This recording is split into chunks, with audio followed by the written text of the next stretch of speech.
Thank you, Mr. Chairman. I'd like to thank the organisers for inviting me, and in the 1.5 minutes that now remains for me to give my talk, I'll try and very quickly cover the metabolic effects of progestins. So, declaration of interests. So, if we're looking at the metabolic effects of progestogens, you can roughly divide the different types into 3 groups: 19 nortestosterone derivatives, norpregnane derivatives, and the C21 steroids, and there are examples just shown there. But in fact, even within these groups, as the previous speaker showed, there are differences in the progestogen activities. So, for example, with the 19 nortestosterone derivatives, norethisterone has a little bit of estrogenic activity as well as being an androgenic activity, and Dianogest doesn't have any androgenic activity, so clear differences there. And equally with the progesterone derivatives, the same thing, that you can see probably the most important here is that medroxyprogesterone acetate actually does have some androgenic actions, whereas none of the others do. And dydrogesterone is probably the most similar to natural progesterone.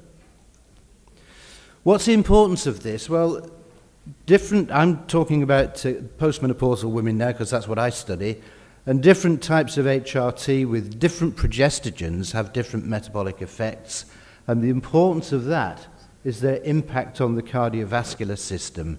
So different HRT regimens, particularly with the different progestogens, may well have different cardiovascular effects.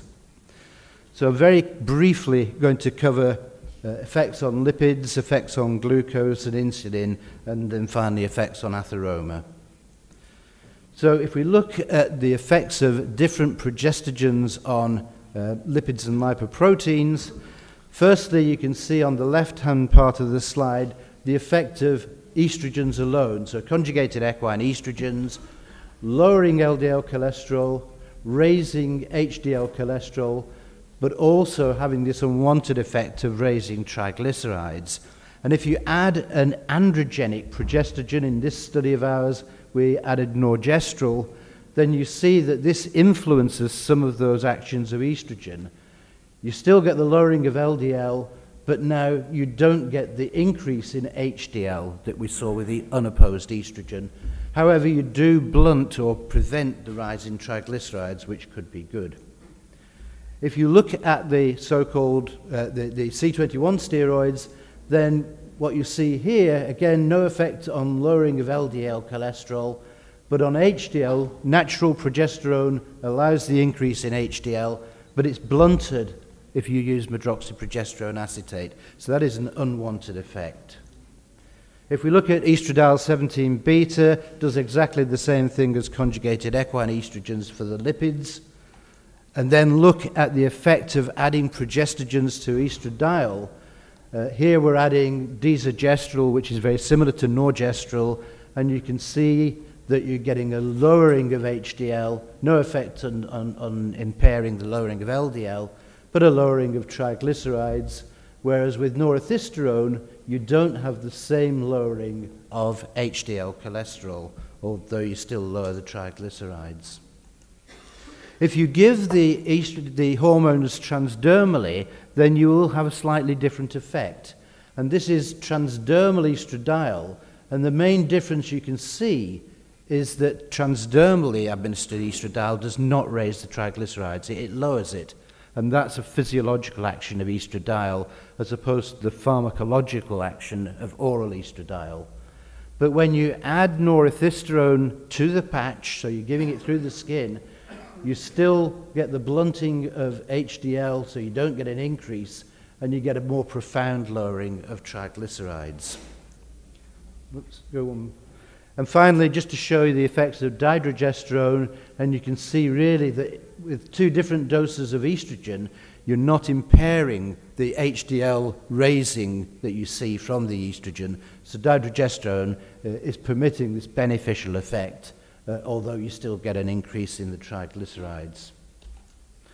So just to summarize the effects on lipids, then all HRT regimens, irrespective of the progestogen, cause a decrease in LDL cholesterol. But depending on the type of progestogen, you may get a decrease in HDL, but also a decrease in triglycerides, or you may get an increase in HDL, but you'll also get an increase in triglycerides. Just briefly look at glucose and insulin metabolism, and these are some of our studies looking at the effects of adding a progestogen during HRT. And here we've got conjugated equine estrogens, here we've got estradiol 17 beta. During the estrogen alone phase of the treatment, we're getting an increase in insulin sensitivity, so a decrease in insulin resistance. But when you add norgestrel, which is a very androgenic progestogen, you reverse that, and it actually is causing insulin resistance. And with norethisterone, it's actually also blunting the increase in insulin sensitivity. If you give the same hormones transdermally, so this is estradiol plus, and then adding norethisterone transdermally, there's no effect on insulin sensitivity. And equally with dydrogesterone, when you add it to estradiol, you don't get any deterioration in insulin resistance.